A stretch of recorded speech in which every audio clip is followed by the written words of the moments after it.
ഞാൻ ആസർ പൊന്നാട് ചാനൽ 5+ലേക്ക് സ്വാഗതം. അപ്പോൾ നമ്മുടെ വോട്ടൊക്കെ എണ്ണി ഫലപ്രഖ്യാപനം കഴിഞ്ഞു. കേരളം ഞെട്ടുന്ന ഫലപ്രഖ്യാപനമാണ് കേട്ടോ നമുക്ക് കേൾക്കാൻ കഴിഞ്ഞത്. ഇലക്ഷൻ്റെ വോട്ടെണ്ണലിൻ്റെ തൊട്ട് തലേ ദിവസം വരെ ഞങ്ങൾ മൃഗീയ ഭൂരിപക്ഷത്തിന് വീണ്ടും ജയിക്കും, അങ്ങനെ ജയിച്ചിട്ട് പിണറായിയുടെ മൂന്നാം മുഴം വരും, ഞങ്ങൾ ആനയാക്കും ചേനയാക്കും എന്നൊക്കെ നമ്മൾ ഗോവിന്ദമാഷൊക്കെ പറഞ്ഞത്. ഇപ്പം അദ്ദേഹത്തിൻ്റെ മുഖം കാണുമ്പോൾ സങ്കടം തോന്നുകയാണ്. അതേപോലെ തന്നെ നമ്മുടെ കൊടും വർഗീയവാദിയായ വെള്ളാപ്പള്ളി നടേശൻ എന്തൊക്കെയായിരുന്നു ആ തിരുവായിൽ നിന്ന് വന്നത്. ആ തിരുവായ എന്ന് പറയണ കാരണം കുമാരനാശാൻ വായിൽ നിന്ന് സരസ്വതീ ദേവി കുടികൊള്ളുന്ന നാക്കും വായും ഒക്കെയാണ് അദ്ദേഹത്തിൻ്റെ എന്ന് പറഞ്ഞ പിണറായിയാണ്. ആ മഹാന്റെ വായിൽ നിന്ന് വന്ന പരാമർശം നമ്മളൊക്കെ കേട്ടതാണ്. അപ്പോൾ ഒരു കാര്യം കൂടി നിങ്ങൾ മനസ്സിലാക്കണം.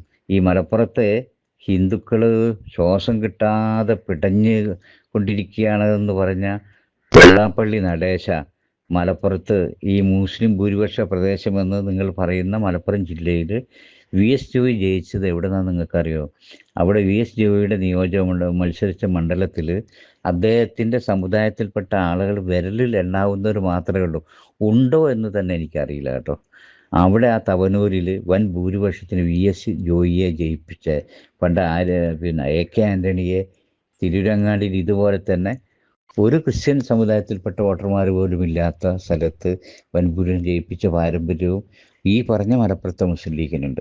എന്നാൽ ഈ പറയുന്ന വിപ്ലവമൊക്കെ പറയുന്ന സി പി എമ്മുകാർക്ക് ഓരോ നിയോജകമണ്ഡലത്തിലും അവിടുത്തെ ഭൂരിപക്ഷ സമുദായം, അത് ഹിന്ദു ആയാലും മുസ്ലിം ആയാലും ക്രിസ്ത്യാനിയായാലും അതിൽപ്പെട്ട ആളുകളെ അല്ലാതെ മത്സരിപ്പിച്ച് ജയിപ്പിക്കാനുള്ള തൻ്റെ ഇടം ഇന്ന് വരെ അവർ കാണിച്ചിട്ടുണ്ടോ? നമുക്കറിയാം, കഴിഞ്ഞ കാലങ്ങളിലൊക്കെ അസംബ്ലിയിലേക്കും പാർലമെൻറ്റിലേക്കൊക്കെ ചില സ്ഥാനാർത്ഥികൾ, അപ്രതീക്ഷിതമായ ചില സ്ഥാനാർത്ഥികളുടെ പേരുകളാണ് സി പി എം പ്രഖ്യാപിക്കാറ്. അതൊക്കെ ചില മത മേലധികാരികളുടെ നിർദ്ദേശവും നിർബന്ധമൊക്കെ പരിഗണിച്ചിട്ട് അവരെ മത്സരിപ്പിക്കുകയും ചില ആളുകൾ ജയിക്കുകയും ചില ആളുകൾ തോൽക്കുകയും ചെയ്ത കഥകളൊക്കെ നമ്മൾ മറന്നിട്ടില്ല. അപ്പോൾ ഞാൻ പറഞ്ഞു വന്നത്, ഞാനൊരു മലപ്പുറം ജില്ലക്കാരൻ എന്ന നിലക്ക് എൻ്റെ ജില്ലയിലെ പാവപ്പെട്ട മാർക്സിസ്റ്റ് പാർട്ടിയുടെ ദയനീയമായ അവസ്ഥ ഐറ്റങ്ങൾക്ക് ഇപ്പോൾ ചോദിക്കാനും പറയാനും കയറി ചെല്ലാനും ഒരു ഇടമില്ല. പടച്ചവനെ, നമ്മളെ ശത്രുക്കൾക്ക് പോലും ഈ ഒരു ഗതി വരുത്തരുത് എന്നാണ് എനിക്ക് പറയാനുള്ളത്. 2025 പഞ്ചായത്ത് തെരഞ്ഞെടുപ്പിൽ സി പി എമ്മിന് ആകെ ലഭിച്ചത് 4 സീറ്റാണ്. 4 3 എന്ന് പറയണം. അതുതന്നെ ചെറിയ ഭൂരിപക്ഷത്തിന്, ഒരു കാറ്റടിച്ചാൽ പാറിപ്പോകുന്ന ഭൂരിപക്ഷമുള്ളൂ സി പി എമ്മിന് കിട്ടിയ 3 പഞ്ചായത്തുകളിലും ഒരു മുനിസിപ്പാലിറ്റിയിലും ഒരു ബ്ലോക്കിലുള്ളൂ. ബാക്കിയുള്ളത് മുഴുവൻ യു ഡി എഫിൻ്റെ കയ്യിലാണ്. അപ്പോൾ ഇതൊന്നും ഇല്ലാത്ത ഈ പാവപ്പെട്ട ഈ പഞ്ചായത്തുകളിലൊക്കെയുള്ള നമ്മുടെ സി പി എമ്മിൻ്റെ പ്രവർത്തകർ ഇനി കയറി ചെല്ല. ആരോടാണ് അവരൊരു പ്രശ്നം പറയുക? അവർക്ക് പഞ്ചായത്ത് മെമ്പർമാരില്ല, അവർക്ക് പഞ്ചായത്ത് പ്രസിഡന്റുമാരില്ല, അവർക്ക് ബ്ലോക്ക് പ്രസിഡന്റുമാരില്ല, അവർക്ക് മുനിസിപ്പൽ ചെയർമാൻമാരില്ല, അവർക്ക് ജില്ലാ പഞ്ചായത്ത് പ്രസിഡന്റ് പോട്ടെ, ഒരു മെമ്പർ പോലുമില്ല. ഈ ഒരു ദയനീയ അവസ്ഥയിലേക്ക് സി പി എം എങ്ങനെ എത്തി എന്നുള്ളതിന് മറുപടിയാണ് ഇന്നലെ ഗോവിന്ദൻ മാസ്റ്ററുടെ പത്രസമ്മേളനത്തിൽ കേട്ടത്. ഇലക്ഷൻ വിലയിരുത്താൻ വേണ്ടി സി പി എമ്മിൻ്റെ പോളിറ്റ് ബ്യൂറോ ചേർന്ന് അത് കഴിഞ്ഞിട്ട് ചെറിയ പത്രസമ്മേളനം എന്ന് പറഞ്ഞുകൂടാ, പിണറായി പറയുമ്പോൾ തനിക്ക് പറയാനുള്ളത് മാത്രം പറഞ്ഞു. പണ്ടൊക്കെ ആണെങ്കിൽ ഗോവിന്ദൻ മാസ്റ്റർ പത്രസമ്മേളനത്തിന് ഇരുന്നാലോ ഒന്ന് എഴുന്നേറ്റ് പോകാൻ പറയാൻ തോന്നുന്നു. അതിന് മാത്രം അയാൾ ഇങ്ങനെ ഇരുന്ന് ചിരിച്ച് കളിച്ച് നെയ്യപ്പുണ്ടാക്കിയ കഥയും കലത്തപ്പം പെടുന്ന അങ്ങോട്ട് കയറ്റി വെച്ച കഥയും ബാക്കിയുള്ളതൊക്കെ പറഞ്ഞിങ്ങനെ വളരെ സരസമായിട്ട് ഇങ്ങനെ ഒരു മന്ദബുദ്ധി പറയുമ്പോൾ ഇങ്ങനെ പറഞ്ഞു പോകണം ആ മനുഷ്യൻ. ഇന്നലെ 4 വാക്ക് പറഞ്ഞിട്ട് ഇറങ്ങിപ്പോയി. പോകുന്ന പോക്കിൽ അദ്ദേഹം ഒരു കാര്യം പറഞ്ഞിട്ടുണ്ട് കേട്ടോ. ഇനി സി പി എമ്മിൻ്റെ സാധാരണ പ്രവർത്തകർക്കും നേതാക്കൾക്കും ഭാരവാഹികൾക്കും ഒക്കെ നിർഭയമായിട്ട് അഭിപ്രായം പറയാനുള്ള സ്വാതന്ത്ര്യമുണ്ടാകുമെന്ന്. നിങ്ങൾ ആലോചിച്ച് നോക്കി, ഒരു പാർട്ടിയുടെ, ഒരു വിപ്ലവ പാർട്ടിയുടെ നേതാവിൻ്റെ പത്രസമ്മേളനത്തിൽ ഇനി മുതൽ നിങ്ങൾക്ക് നിർഭയമായിട്ട് ചോദ്യങ്ങൾ ചോദിക്കാനും പാർട്ടിയെ തിരുത്താനൊക്കെ സാവകാശം കിട്ടും. അതിൻ്റെ അർത്ഥം എന്താ? ഇന്നലെ വരെ പിണറായി പറഞ്ഞവർ പോയി വീട്ടിൽ പോയി ചോദിക്കുക എന്ന് പറയും. ചോദ്യം ചോദിച്ചാൽ പാർട്ടി സാധാരണ പ്രവർത്തകൻ്റെ കാര്യമായിട്ടോ, അല്ലാതെ നമ്മൾ വലതുപക്ഷത്തോ ഇങ്ങനെ ബി ജെ പിയിലൊക്കെ ഉള്ള ആളുകളല്ല ചോദിക്കുന്നത്. സ്വന്തം പാർട്ടിക്കാർക്ക് പോലും പിണറായിയെ തിരുത്താനോ പിണറായിയുടെ ചോദ്യം ചോദിക്കാനോ സ്വാതന്ത്ര്യമില്ലാത്തൊരവസ്ഥയായിരുന്നു എന്ന് ഇന്നലെ പറയാതെ പറയുന്നത് നമ്മൾ കണ്ടു. ഇത് തന്നെയാണ് കേരളത്തിലും പ്രത്യേകിച്ച് മലപ്പുറം ജില്ലയിൽ ദയനീയമായ പരാജയം സി പി എമ്മിന് സംഭവിക്കാനുണ്ടായ കാരണം. ഇനി നമുക്ക് ഈ തെരഞ്ഞെടുപ്പിൽ ഈ ചില മണ്ഡലങ്ങളിലെ വോട്ടിൻ്റെ നിലവാരം ഒന്ന് എടുക്കാം നമുക്ക് കേട്ടോ. വളരെ രസകരമായ ഒരു കണക്കാണ്. അപ്പോൾ അതിൽ നമുക്ക് ആദ്യം തന്നെ നമ്മുടെ കാരണഭൂതരായ CPM-ൻ്റെ എല്ലാമായ മൂന്നാമൂഴത്തിൽ സത്യപ്രതിജ്ഞ ചെയ്യാൻ പന്തൽ കെട്ടാനടക്കം കരാർ കൊടുത്ത് കേരളത്തിൻ്റെ മുക്കിലും മൂലയിലും TV-യിലും പത്രങ്ങളിലൊക്കെ തന്നെ ആ മരമൂന്തൽ പ്രദർശിപ്പിച്ച് നമ്മുടെ പിണറായി വിജയൻ്റെ എത്ര വോട്ട് കിട്ടിയെന്ന് നമുക്കൊന്ന് വിലയിരുത്താം. അദ്ദേഹത്തിന് നമുക്കറിയാം കഴിഞ്ഞ 6 റൗണ്ട് വോട്ടെണ്ണുമ്പോൾ അദ്ദേഹം വളരെ പിറകിലായിരുന്നു കേട്ടോ. അതും ഒരു വലിയ രാഷ്ട്രീയ പാരമ്പര്യമൊന്നും പറയാനില്ലാത്ത ഒരു യൂത്ത് കോൺഗ്രസിൻ്റെ ഒരു ചെറുപ്പക്കാരനോടാണ് അദ്ദേഹം ഈ വിയർത്ത് കുടിച്ച്, അദ്ദേഹത്തിൻ്റെ സ്വഭാവം അനുസരിച്ച് എത്ര വട്ടം അദ്ദേഹം ഉടുമുണ്ടിൽ മൂത്രമൊഴിച്ചിട്ടുണ്ടെന്ന് പറയാൻ കഴിയില്ല. അത്രയും ദയനീയമായൊരവസ്ഥയിലേക്ക് ധർമ്മടം എന്ന് പറയുമ്പോൾ മറ്റ് നമുക്ക് ആർക്കും ഒരു ബാലികേറ മലയായിരുന്നു അവിടെ. സത്യത്തിൽ അവിടുത്തെ പാർട്ടി ഗ്രാമങ്ങളിൽ നമ്മൾ ഉത്തരേന്ത്യയിലൊക്കെ പല ഭൂപ്രഭുക്കന്മാരൊക്കെ ബൂത്ത് കയറിയിട്ട് പണ്ട് ഇരുന്ന് ഇങ്ങനെ കുത്തുമെന്ന് പറഞ്ഞു വോട്ടൊക്കെ, മറ്റുള്ളവരെല്ലാവരും വോട്ട്. അതേപോലെ ആയിരുന്നു എല്ലാവരും കള്ളവോട്ട് അവർ ചെയ്യും. അവിടെ ബൂത്തിലിരിക്കാനോ അവിടെ ചോദ്യം ചെയ്യാനോ ഒരു പാർട്ടിക്കും അനുവാദമില്ല. അവിടെ കുത്തുബ എന്തോതണം, ആര് ബാങ്ക് കൊടുക്കണം, ആരൊക്കെ മുസ്ലിം നബിദിനത്തിൽ പോലും വയല് പറയണം, പ്രസംഗിക്കണമെങ്കിൽ കുട്ടികളെ കലാപരിപാടി നടത്തണമെങ്കിൽ CPM-ൻ്റെ നേതാക്കളുടെ സമ്മതം കിട്ടണം. അത്ര മൃഗീയമായിട്ട് പാർട്ടിയുടെ ശക്തി കേന്ദ്രങ്ങൾ, പാർട്ടി ഗ്രാമങ്ങളാൽ നിറയപ്പെട്ട ഈ ധർമ്മടം നിയോജകമണ്ഡലത്തിലാണ് ഈ ദയനീയമായൊരു പരാജയം നമ്മൾ കാണേണ്ടത്. പക്ഷെ അതിൻ്റെ വിജയം പിണറായി വിജയൻ അവസാനം കഷ്ടിച്ച് രക്ഷപ്പെട്ടെങ്കിൽ അതിൻ്റെ മുഴുവൻ ഉത്തരവാദി കേരളത്തിലെ UDF നേതൃത്വമാണ്. കേരളത്തിലെ 139 നിയോജക മണ്ഡലങ്ങളിലും UDF അതിശക്തമായ പ്രചരണം നടത്തിയപ്പോൾ UDF-ൻ്റെ നേതാക്കന്മാരൊക്കെ എല്ലാ നിയോജകമണ്ഡലത്തിലും ഓടി നടന്ന് പ്രസംഗിക്കുകയും പ്രവർത്തിക്കുകയും ചെയ്തപ്പോൾ കാര്യമായിട്ട് ആരും ധർമ്മടത്തെ തിരിഞ്ഞു നോക്കിയിട്ടില്ല. കാരണം ആ ധർമ്മടം ഒരിക്കലും മറിക്കാൻ കഴിയില്ല, അതൊരു ബാലികേറ മലയാണ്. ആ സമയം കൂടെ നമുക്ക് മറ്റ് നിയോജക മണ്ഡലങ്ങൾ ക്ഷമിക്കാമെന്ന് കരുതിയിട്ടായിരിക്കാം. പക്ഷേ ഈ മറ്റ് മണ്ഡലങ്ങളപ്പോൾ ശ്രദ്ധിച്ചതുപോലെ ഒന്നും കൂടെ ശ്രദ്ധിച്ചിട്ടുണ്ടെങ്കിൽ ധർമ്മടം പഞ്ചായത്തിൻ്റെ സ്ഥിതി, ധർമ്മടം നിയോജകമണ്ഡല സ്ഥിതി മറ്റൊന്നാകുമായിരുന്നു എന്ന് പറയാതിരിക്കാൻ വയ്യ.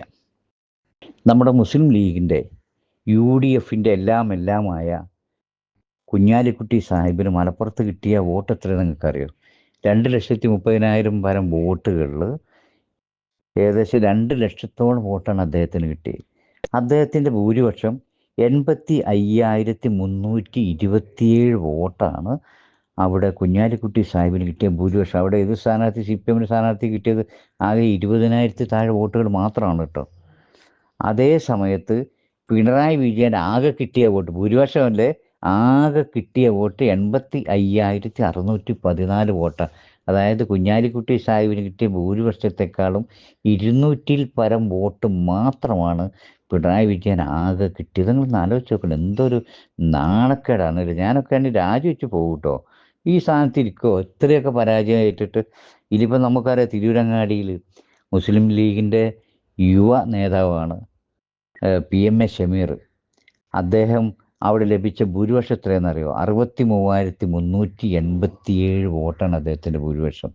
കഴിഞ്ഞ ഈ 2021 തെരഞ്ഞെടുപ്പിൽ മുസ്ലിം ലീഗിൻ്റെ സംസ്ഥാന സെക്രട്ടറി കൂടിയായിരുന്ന KP മജീദ് സാഹിബ് CPI-യുടെ നിയാസ് പുളിക്കലത്തിനെ കൊണ്ട് കഷ്ടിച്ച് രക്ഷപ്പെട്ട ഒരു നിയോജകമണ്ഡലമാണ് കേട്ടോ തിരുരങ്ങാടി.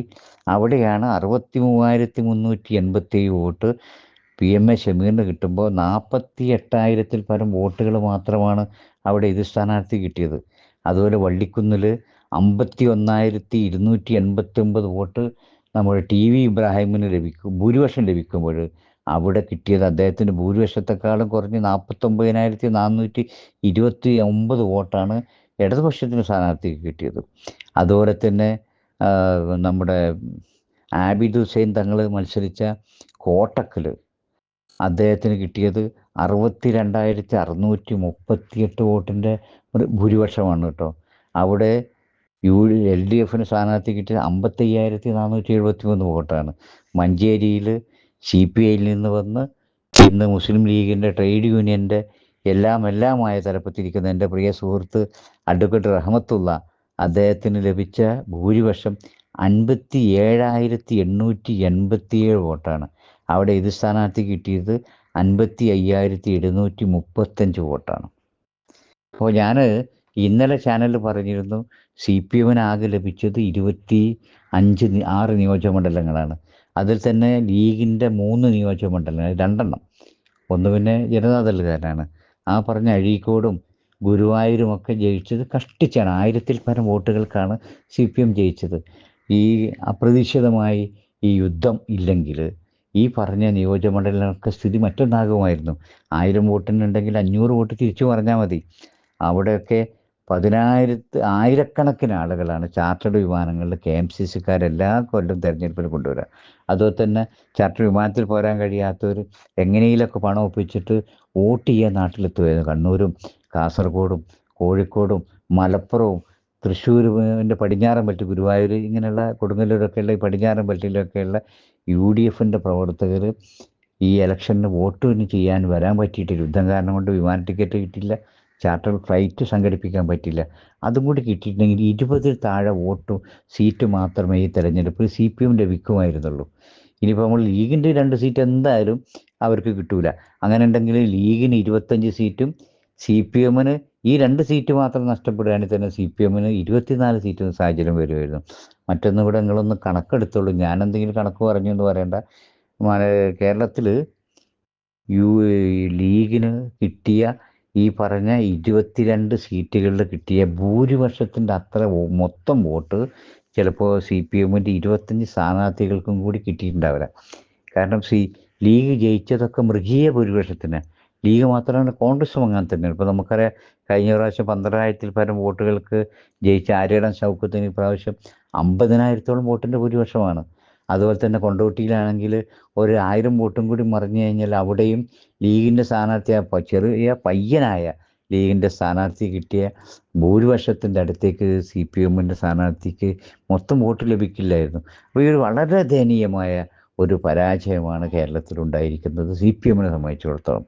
ഇനി ഒരു കാര്യം നിങ്ങൾ എഴുതി വെച്ചോളൂ, 2031 കേരളത്തിൽ തെരഞ്ഞെടുപ്പ് ഉണ്ടാകുകയാണെങ്കിൽ ഒരു 10 സീറ്റ് പോലും ജയിക്കാനുള്ള സാഹചര്യം കേരളത്തിൽ CPM-നുണ്ടാകില്ല. അത് ഉപ്പുവെച്ച കലം പോലെയായി മാറും.